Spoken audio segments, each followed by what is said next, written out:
So I bought this little hatchet for $1 at a thrift store. As you can see, the head's rusted pretty good. I have one I restored earlier, which I sanded the rust off. This one I'm just going to try soaking in vinegar overnight. And if I need to, sand it down a little.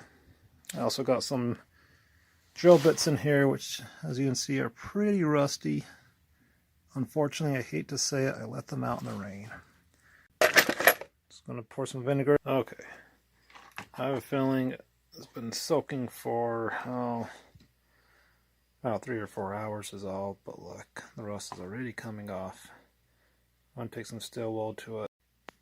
Okay, look at that. It only soaked for about 3 hours.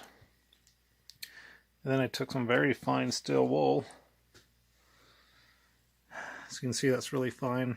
That's all I had. But hey, you did the job.